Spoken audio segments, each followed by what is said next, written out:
Hey guys, welcome back to BackPocketGameReviews, and today we're going to do a GameStop horror story in celebration of Halloween. So this one's probably one of my favorite stories, and I've been saving it for a while, and it's not really a horror story for me. It's pretty funny to me. It's probably, again, as I said, one of my favorite stories working there. So for those of you that aren't aware of this, I worked in a mall store. So the mall pays for certain concessions like your phone and stuff like that, which are just included into your rent payment with them. Um, so one day it was really busy. It was like a few days after Black Friday. We've got a few people in the store. Well, I mean, we've got a bunch of customers in the store. We have a few people working. We have one person who had worked there longer than me, was a higher position than me at one point, and had stepped down long before I even got there.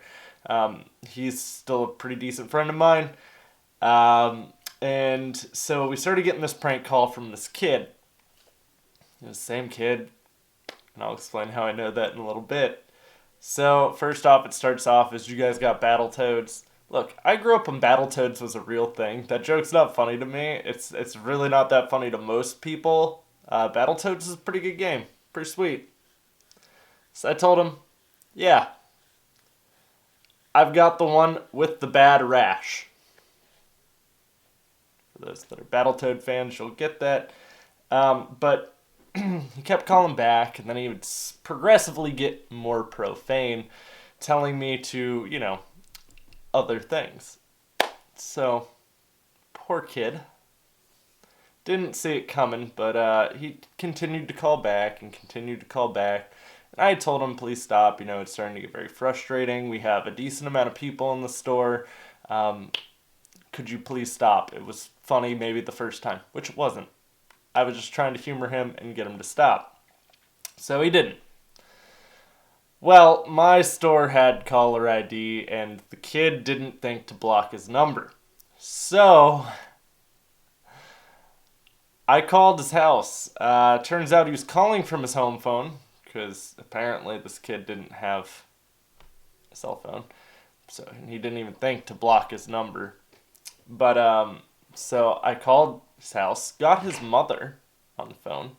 I was like, ma'am, your son has been prank calling my store for like the last 20 minutes. And then I told her everything he said without filtering myself. All of a sudden you hear her yell for her son, and you hear him starting to kind of whimper and cry in the background. And she goes, I'm going to have to call you back in 20 minutes. I'm not sure if she said 20. She gave me a time frame.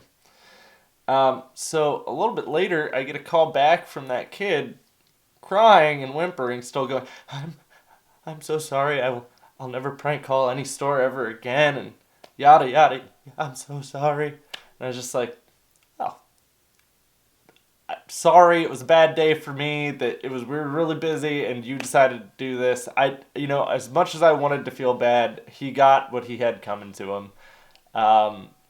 Don't prank call stores, especially on busy days. Look, man, if you would have done that any day in the middle of the summer where I had, no one in the store, sure, I probably would have messed around with you. I might have even tried to make it a joke myself, especially if I knew I was being prank called after the second time. But yeah, that was, again, one of my favorite stories working there, just because most people who prank call stores don't ever expect to kind of get a swift turnaround and a kick in the butt on it. But guys, thanks for watching. Happy Halloween, by the way. I will be live streaming hopefully tonight after I take my kids trick-or-treating. And we'll see you soon, guys. Thanks for watching.